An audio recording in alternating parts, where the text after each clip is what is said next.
Welcome aboard the Wedding Empires podcast with yours truly, Jack Bowie, where we plunge into the depths of creativity, entrepreneurship, and the love-infused world of weddings. Each episode, we're going to unpack strategies, insights, and stories that empower you to craft the wedding business of your dreams.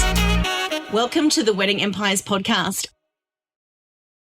Hi, everyone, and welcome back to the Wedding Empires podcast. My name is Ben. And my name is Jack. We'd like to welcome today a husband and wife super team who have a combined 30 years experience in the wedding industry. We've got Serena, who's a wedding planner, and Dominic, who's a wedding DJ. And together they've created a brand that boasts over 500,000 people in terms of their audiences. Between running their San Antonio-based wedding company, traveling for events, and creating wedding content, they have proven that you can take your side hustle to a six-figure income and more. They launched their podcast in 2022 and are looking to release their book, The Wedding Duo Way, in the fall of 2025. So big welcome to you guys, Dominic and Serena. Thank you so much for having us. Yes, we're excited to be here. We're coming from the other hemisphere. It's 9:00 at night over in San Antonio. Yeah, so we are in the other region of the world, and it is in the late hours of the evening for us. I said to Serena, next time bring a champagne, darling. You're more than welcome. There should be a glass of wine on the table in front of you, Serena. There should, at all times, at this time of the night. Yes, absolutely. That's part of it. Well, it was good timing. We just finished. I'm coaching my youngest son in his soccer team. So we finished the game. And I'm like, let's go, pack it up. We got to get back for the. Yep. I was just going to say, Ben, we need to change the name of this podcast to Jack Bowie encouraging people to drink. We need to talk. I think that's part of the wedding industry, isn't it? I don't know. Maybe. I know. It drives us, doesn't it, darling? It drives us to drink. I guess, there we go. Take a big sip. Let's start the story, I guess, about how both of you entered the wedding industry. Yeah, no, that's a great path. Well, I was there first. I beat her by about 5 years. I was doing stand-up comedy in California at the time. And I had a friend who had a DJ company. And I told him, sometimes at a corporate event, at least in the States, they'll have a hypnotist or a magician or a comedian just do kind of some entertainment for one of the evenings. And I said, if you're ever looking for a half-hour clean comedy, I can do that. And he said, I could use some help DJing. And I've always had a love for music. And the hardest thing about a wedding DJ is being comfortable talking on one of these things, right? So for me, the tip of the spear for public speaking is stand-up comedy, right? Pretty close anyway. So for me, that was like already a shoo-in for me. And the stars kind of aligned. And I'm like, oh my God, this is a job. I can do this for a living. And then one of the vendors that I worked with, one of the venues was looking for somebody to help with the catering and the events. And that's where I started. So I started in a event services role as just kind of an assistant to the event manager and worked my way up to my own event management position. And that's where it all started. So it started in Northern California. The wedding duo did not come about for much longer. And that was when we moved to Texas. So, yeah. I want to know, were you already together before you sort of became this business duo? Yes. So that we were dating at the time that he introduced me to the gal that needed the help at her venue. Pretty new though. We were very new. Yeah. Yeah, exactly. And he's like, you want to be in the wedding industry? Here you go. So yeah. I'm like, don't screw this up. I'm gonna go rogue off the script straight up and go, Dominic, how do you do clean stand-up comedy? It's an art. It can be done. It is the finest of the finest point of that artwork, I think. So it can be done. Very young comedians, without going on a sidetrack, it's low-hanging fruit to be really blue and dirty and tell raunchy jokes. And they tell you, like, don't go down that road because you can do that if you're established. But if you're new, you got to work clean. And I just kind of stayed in that lane, and it worked really well for me. So wow. I love to swear. Don't get me wrong. I love absolute respect to you, Dominic, for doing clean stand-up. Wow.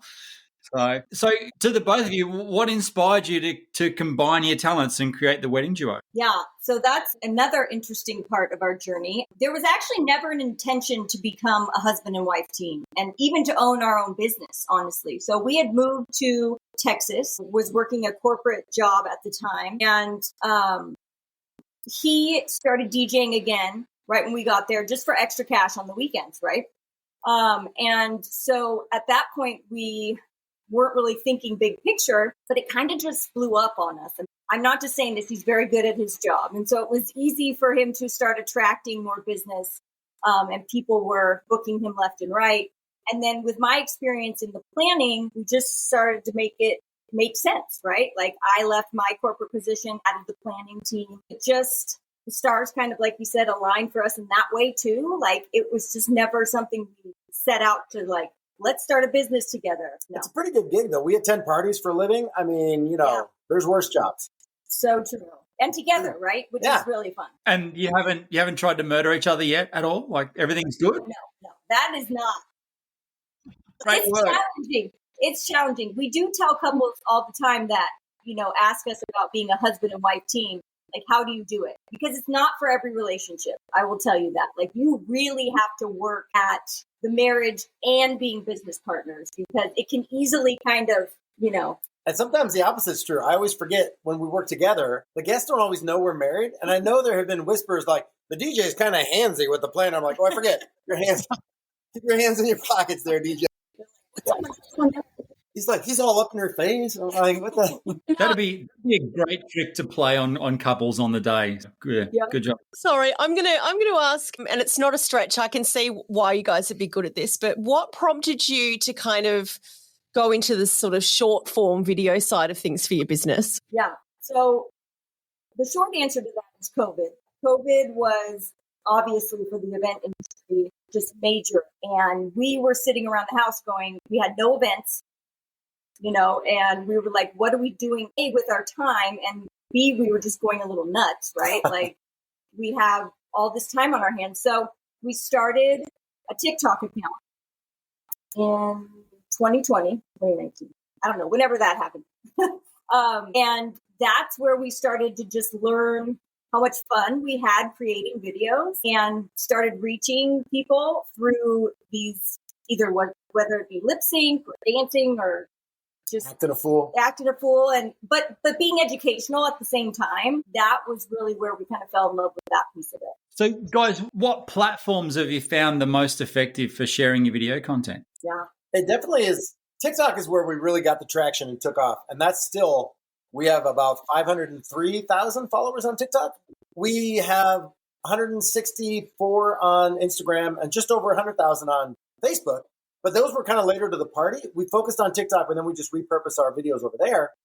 And then suddenly they started to catch up too, because whatever their preferred format is, whether they're TikTokers or whatever they lay down at night, whatever they go to start scrolling. I mean, if you're in the industry, you should be casting a wide net, right? Try to get them wherever they're at. But TikTok is what started it all, and that's really where we got our traction for sure. I'm not good at TikTok, so I want to know, what's the hack? What's your kind of process for creating engaging short form videos, particularly for TikTok? TikTok is its own animal, and people are intimidated by it, I think, a lot. I do hear that often. Yes, especially in the wedding industry, because it's less curated, meaning like pretty pictures, something you can edit and make it look nice, there's a lot more rawness to the videos on TikTok. And so you have to really be okay with showing certain sides of your personality. And I, to be honest with you, am not as comfortable with it as he is. I am very fortunate to have my dancing monkey here that will do the videos and act a fool because it's helpful, right? But to your question about kind of what works, we really have found that experimenting with what your audience wants to hear from you, right? Like you can look at trending stuff that's going on in the industry and mimic something that you see, maybe put your own twist on it, and then give your own perspective, your own viewpoints. That's really been helpful for us, is to find our way through inspiration from other people, honestly. And that's kind of what social media is about. It's like, you're okay to be a copycat. Well, and the wedding industry, they are, at least in the States, they're very lopsided on Instagram. And the same thing, they're looking over the fence like, what's going on over in TikTok? And I'm like, we do the same thing. We don't do anything different for TikTok than we do for Instagram. However, we'll do a video and it'll do really well on one of the formats and meh on the other two. And then the opposite will happen on a different video. You think like, oh, we got to figure it out. Like, oh my God. big X on the wall where it says "bang head here," and you're like, "Oh, yeah, what is that about?" What's more important is consistency, showing up. We were doing them in the beginning during COVID. We were doing 2-3 videos a day. They're back. Time, right? Don't go back and look at those early videos. So you got to show up frequently and be okay with it not being perfect, I guess, is part of that too. Guys, I've heard that obviously through all the interviews that we've done, that showing up frequently is the key. So how do you guys still show up frequency and balance running a business and traveling and events and creating content and maintaining a friendship and a marriage and all that sort of stuff? Like how does the juggling monkey juggle all that? We don't. It's all fake, honestly. We don't. We fall apart half the time, yeah. Well, there's one thing that we do, like the first part is with the social media, I have a list on notes on my phone because we'll see a comment and somebody will say, "Hey, can you do this song?" If I do a song video, they'll be like, "Oh, what about this one? What about this one?" I write, if it's a good one, I'll write it down or I'll get to it later. And just like all of your listeners, if you're a photographer, you know the top 3 questions that the brides are going to ask. So we have a list of just all these questions. And when I'm sitting in the airport waiting to board a flight, when I'm walking into the venue, whenever there's time, I'm always like, I should probably do a TikTok. Just take a minute, walk away, throw it out there. And when I walk into a venue, my feelers are out. I'm like, I'll see a cute guest book. I'll be like, I'm going to get a TikTok on that. I'll see a unique floor plan. I'm like, oh, let me go up on the balcony, shoot down and get a TikTok from up there. I mean, there's countless opportunities, but I think some people just walk by them and they don't think, oh, well, because to me, if I see something cute, I'm like, you know who needs to see that? Every bride planning their wedding needs to see that. And they'll just be like, they will eat it up. You're at the events. You know what they're going to ask. The brides don't know. Most brides are like, oh my God, I'm engaged. What the heck do I do now, right? Like, they don't know. That changed our perspective when we decided, like, wait, we're in the industry. We know these things. You feel like maybe you're saying something that's super obvious, but the brides don't. They love seeing the inside. They love seeing, the behind the scenes and the little weird, cute nuances to weddings, right? And we overthink it. We're like, I have to do a TikTok, which means that I have to set aside time and write something and think of something and set my lighting. And it's such a good point. You do not. You got to get over that piece. And that's hard because it took me a while too, especially as a woman, right? It's like, it's a little easier for him. He doesn't have to put on the makeup and do the hair. I still feel a little bit obligated to do that. But yeah, the eyebrows about what he... I usually wear it out just to make it look professional. Mm-hmm. But yeah, you do. You kind of have to like let go of a little bit of that perfectionism that I think a lot of us have. We don't all have beautiful hair like you, Ben. Why? Thank you. I do put silver in it, mate, because it was going grey, but I thought, bugger it, you can go grey, but you're going to go now under my terms. So, yeah. Hey, so I'm going to go rogue again because I'm good at that. You said that with the videos and people want to see the more raw and the more, I guess, the raw and less well lit, well constructed, blah, blah, blah, like proper video sort of thing. Are you finding that is a much better way to get people engaged when they see the raw as opposed to a nice constructed video? I think it's a bad thing, especially if you are in one of the vendor categories that is heavy in aesthetics, like floral or videography, photography, to showcase your ability to create beautiful things, right? But for us in particular, we're talking about the experiences for our brides, right? And so where we resonate with our clients is getting them to trust us because we know what we're talking. And they don't care so much that we're in a pretty place, right? But to your point, we do try to, we do a lot of videos right here. We have good lighting set up. It's kind of a controlled environment, but it's nice to switch it up sometimes, right? Sometimes we'll sit on the porch. If we're at events, all the time at events, for sure. Airport, it's very weird to be like, if you're sitting there talking to your phone and people walk by, I'm always like, it's TikTok o'clock. Don't judge me. I'm trying to do some video. But you just have to get over it. It can be kind of it's hard not to feel weird about it sometimes, but I'm a dork anyway, so I channel my inner dork. Yeah. I'm probably the same as so many other people. I feel weird turning the phone on myself or turning the Osmo on myself and just talking to it because I'm like, oh, people are going to think I'm mental. But it's the way of the world now. I know, yep. Do you scroll on TikTok just as a user? No, I have a disdain for TikTok. Yeah, it's okay. Some people do. which I shouldn't, But with that said, I do have a TikTok account and I do have a whole lot of videos and stuff on there, but I don't post on there. I don't frequent it or anything like that. So, Jack, do you doom scroll? Yeah, I'm more of an Instagram cat video kind of girl, but the cat covered in a tiara and this is my life, and trips to Italy, that sort of thing. That's more my vibe. It seems to just be constantly those two things. Well, when we present to wedding professionals, one thing that we always say about, and it's not exclusive to TikTok, but if you scroll on TikTok at all, usually you see their face, right? They spin the camera around and they show their face. And even if it's just the beginning saying, oh my God, you got to see this guest book. And I do that video, then I flip my camera around. I'm like, look at how cute this is, whatever the thing is. But TikTok, like they learn who you are. And before you even open your mouth, they know what you're going to say because they they see us and they know what we're talking about. I mean, besides we have our emblem in the background, but it's a thing. It's a hurdle you have to get over to be comfortable showing your face. And that's all part of like marketing and branding, right? I mean, we've kind of like taken it into that short form video by showing our faces, at least in a portion of the video, so that because somebody can like a video and not know who it's from. You know what I mean? Right? Like you can like a really pretty video, but you don't relate that content to the person who created it. But if we're in them all the time, then they're like, oh, that's the wedding duo stuff. Oh, that's the guy that does the songs, So then they start to identify with what we're doing. Yeah. Are you guys very conscious about having that educational aspect to your videos? Because when you scroll through videos, I get a little bit concerned about the plight of humanity in 10, 20 years. When you look at what people are watching and what's blowing up, you go, my God, like, is this where we're headed? It's terrifying. And we have 3 children. And so we're right in it, right? Where they're growing up in a world that looks very much different than ours. They get all their information and all their social time. I mean, it's all revolves around their online lives, right? So we understand that. And we really take a different approach when it comes to educating our audience in that we really try to give suggestions. We never really want to be like overly opinionated or this is the right or wrong thing to do. We've always just kept kind of this is what we've seen work.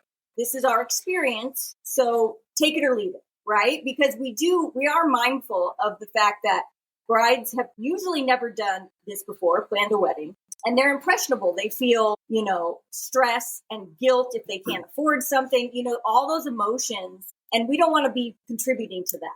They're trying to navigate between their vision and their budget, right? And they don't always align. And so if you just watch the videos, everybody posts the videos from their really super bougie, over the top weddings. But for every one of those, there's hundreds in the church hall or the VFW or the backyard of Papa's place that they mowed the back 40 or whatever. Like, they're not all like that, but that's like pressure on the brides. To your point, that's what they see, right? Back in the day, you'd only see your cousin's wedding and, how many weddings did you go to? But now they see them once the algorithm knows you're engaged. Well, here they come. Here comes the content. Yeah. Yep. I'd like to know, has there been one video that comes to mind that had a really significant impact on your business? Yeah, actually, we did a video where the bride, it was a couple of ours, and she had him insert her voice into the track that she walked down the aisle to.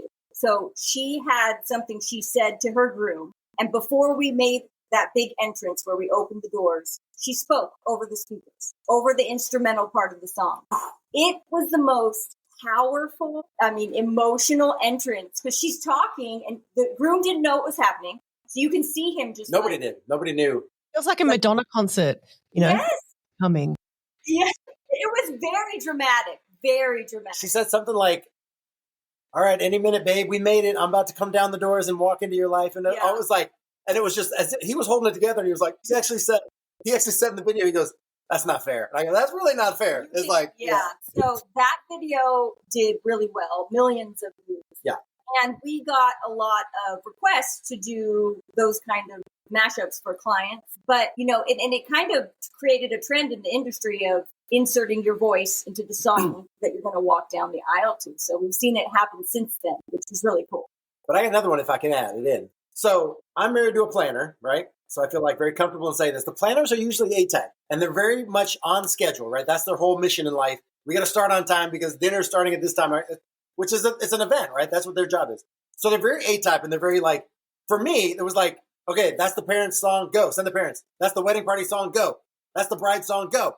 And the bride was like, the doors open. It's 18 months of anticipation and anxiety for that moment.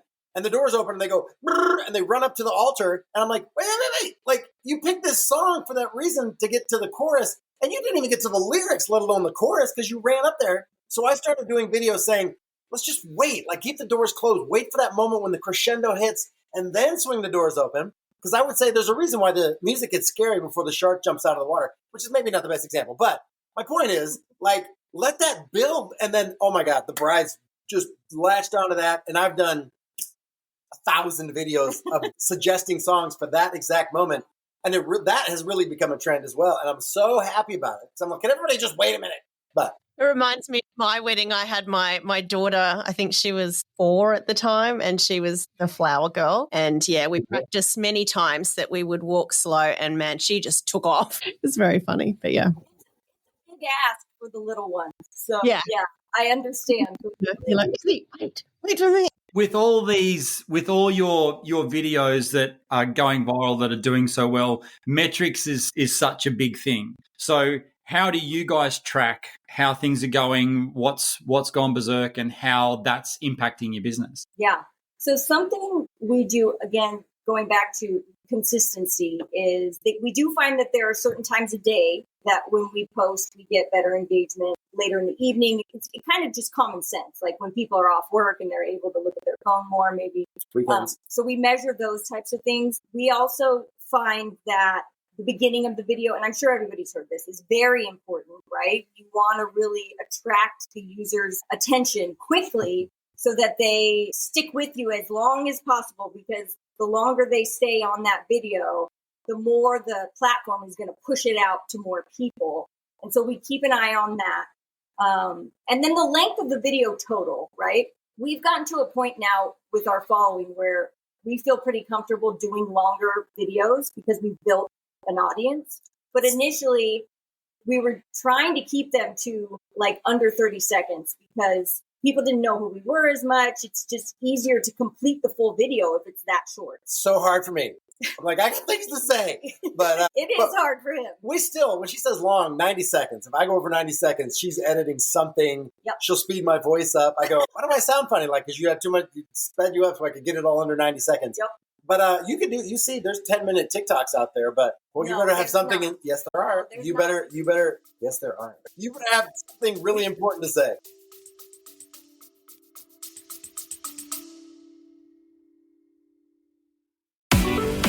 If you're in the business of making dreams come true, listen up, because the Wedding Academy is your ticket to success. Running a wedding business isn't always a walk down the aisle. It takes skill, savvy, and a whole lot of know-how. That's where the Wedding Academy swoops in to save the day. Imagine easy-to-follow certificate courses taught by industry pros covering everything from wedding styling to floral design to even marketing and business for any kind of wedding business. All Wedding Academy courses are 100% online, self-paced, and come with ongoing training and support to keep you up to date. And here's the cherry on top. I've wrangled up an exclusive deal. Just punch in the code PODCAST when you enroll and bam, you'll score a sweet 5% off any course. Ready to take your wedding business to the next level? Then head on over to the Wedding Academy today at weddingacademyglobal.com. Don't forget to plug in that code PODCAST to check out with your special discount.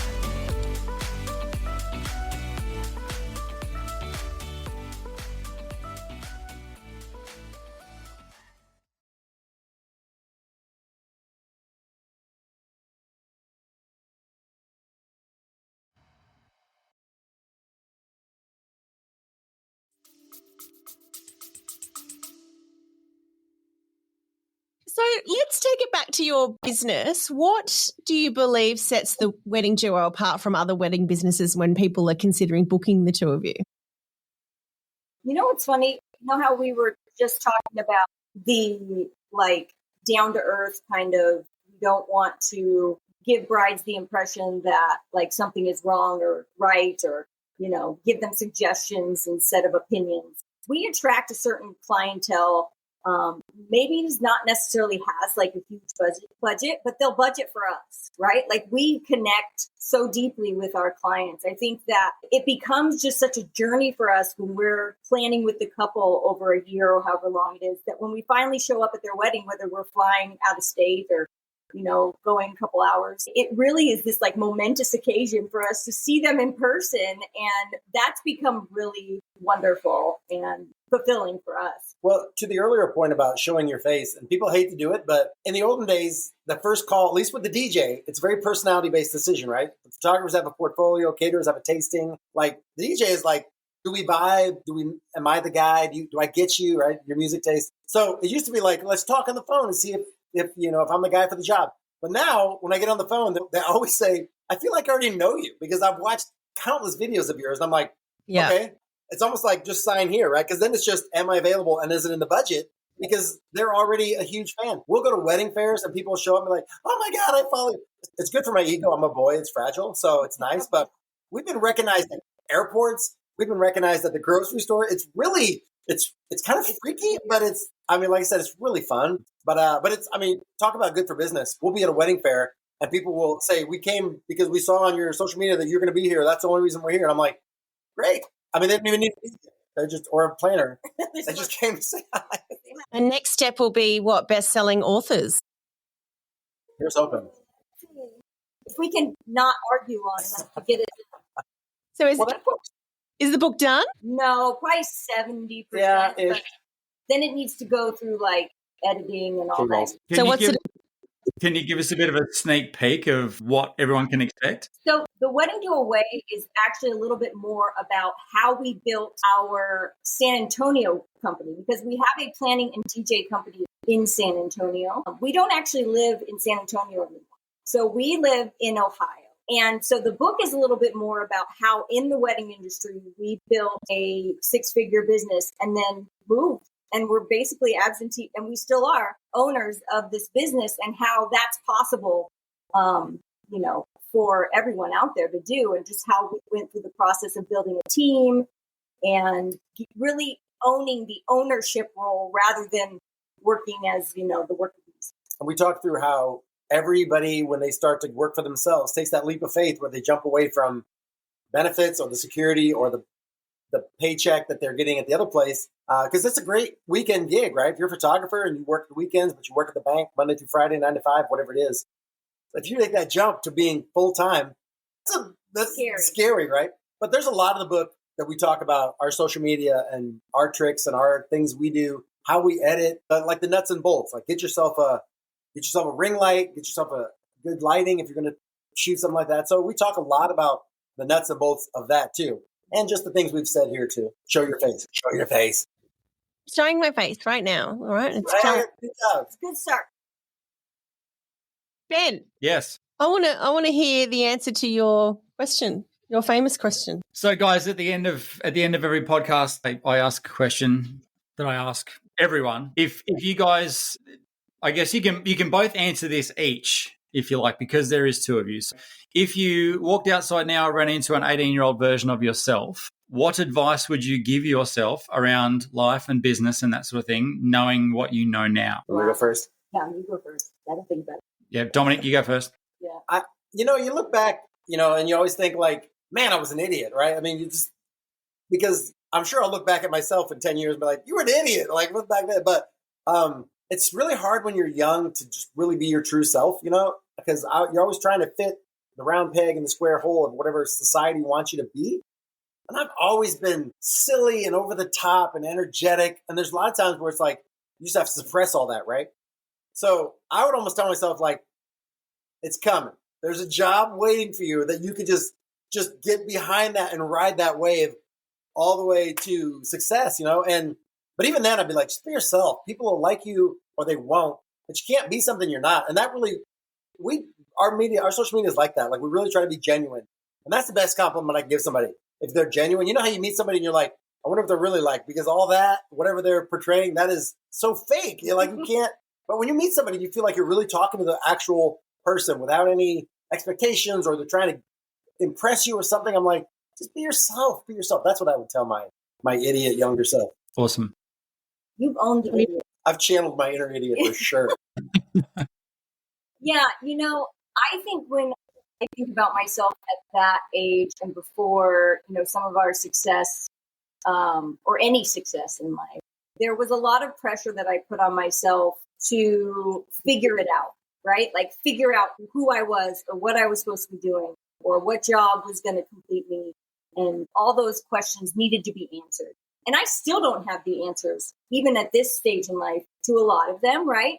But I would just tell myself to be present because I really feel like a lot of time goes by and we don't spend enough time just enjoying, like, for example, like what we get to do for a living and be together at events and have fun with our clients and with our kids and our family, right? Like you can just spend a lot of time like focusing on what I need to do for the future instead of enjoying the present. And that's something I'm really trying to work on. And I would like to have started earlier. So that's what I would tell her for sure. Have you answered it, Ben? What's yours? Go. Wow.